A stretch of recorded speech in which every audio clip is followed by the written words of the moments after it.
দলের সিদ্ধান্তের উপরে আমার কিছু বলার নেই। আর কি সিকিউরিটি কি হয়েছে তুলে নেওয়া হয়েছে তো আমি জানিনি এখনো।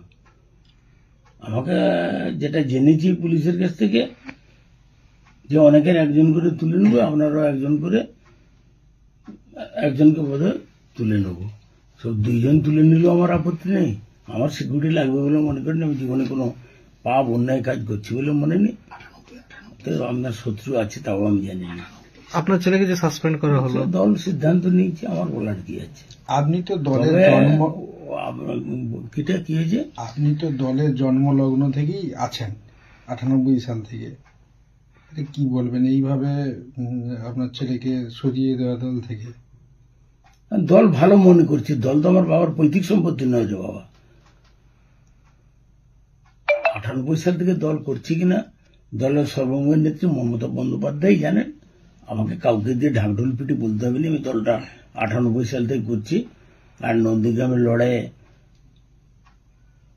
যদি এই জেলায় শুভেন্দু অধিকারীর পরে এই জেলায় কেউ থেকে থাকে, সেটা মানে জেলা বেসিসে আর কি, তমলুক থেকে। আমি তখনকার দিনে রিস্ক নিয়ে প্রত্যেকটা জায়গায় আমি ছিলাম। এটা নন্দীগ্রামবাসীও জানে, গোটা জেলার সব নেতৃত্বরা জানে।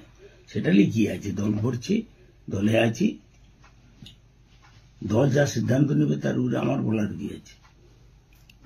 পার্থসারথী মাইতি যেটা দাবি করছেন, তিনি দুর্নীতির বিরুদ্ধে বারবার মুখ খুলেছেন সমাজ মাধ্যমে, সোশ্যাল মিডিয়াতে, তাই জন্য তার উপরে একটা কোপ নেমে আসছে। মুশকিল ব্যাপার হয়েছে। আমি একটা উদাহরণ দিয়ে বলি। ধরুন একটা সংস্থা 100 জন আছে, তার 90 জন চোর।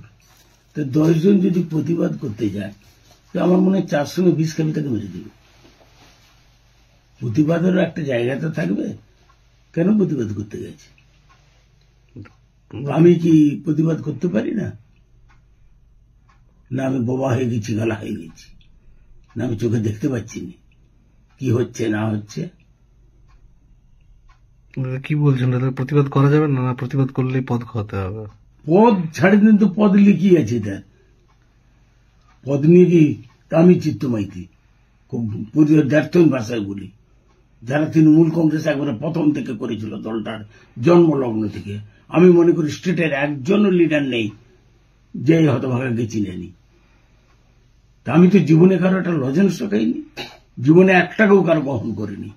বরং বলতে হয় আমার আয় থেকে 1 কোটি টাকার বেশি দলের পিছনে খরচা আছে। যে কেউ মানুষ করে রেখে দিতে পারে। দলকে ভালোবাসি, বাংলা থেকে সিপিএম কে তাড়াতে হবে, এই ছিল লড়াই।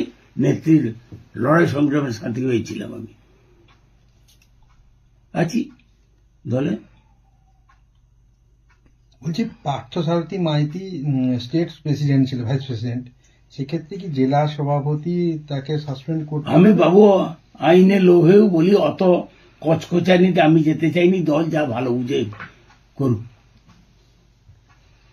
আমি একা তো দলের মঙ্গল করে কিছু করে দিতে পারবো না।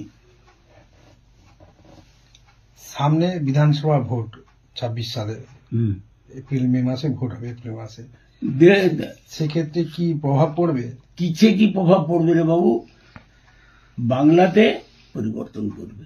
অতএব মমতা বন্দ্যোপাধ্যায়কে বাংলার মানুষ রেখে দেবে, কারণ অল্টারনেটিভ কোন মুখ নেই বলে।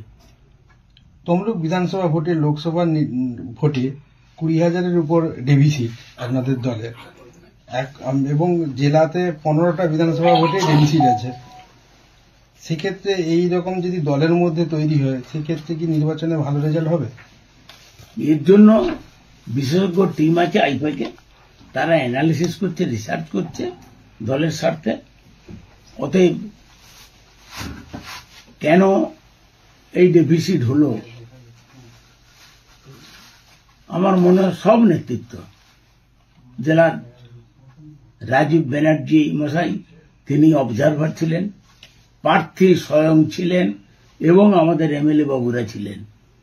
7 দিন আগে আমি অ্যানালিসিস করে বলেছিলাম কঠিন লড়াই, আমাদের মধ্যে বেঈমান শয়তানরা আছে, ইমিডিয়েটলি 7 দিন রিকভারি করার চেষ্টা করুন। তখন অনেক নেতা আমাকে তাচ্ছিল্য করেছিল। আমি বলেছিলাম 44 বছর ওকালতিতে কংগ্রেস, সিপিএম, বিজেপি সব দলের আমার বহু মক্কেল আছে গোটা জেলায়। আমার অ্যানালিসিস অত্যন্ত কঠিন। 7 দিন লড়াই কঠিনভাবে করুন, এই বেইমানি একটা বিরাট বেইমানি হয়ে যাবে আমাদের ধারণা। আমার সাক্ষী তো আমার প্রার্থী নিজেই আছে, পাশে বসেছিলেন, রাজীব বাবু পাশে ছিলেন। সেদিন তো আমার কথা কেউ কর্ণপাত করেন। এই দুর্নীতির বিরুদ্ধেই তাহলে এই সমস্ত যাদের কথা বলছেন, এই বেঈমান, তা এদের বিরুদ্ধেই কি মুখ খুলেছিলেন পার্থসারথী, যার জন্য তাকে আজকে সরে যেতে হলো? মুশকিল ব্যাপার। তা আমি তো একটা কথা বলে দিলাম যে তুমি একা প্রতিবাদ করো কি, আর প্রতিবাদ করলে তোমার উচিত তুমি দলের কাছে লিখিতভাবে দাও, দল অ্যানালিসিস করুক।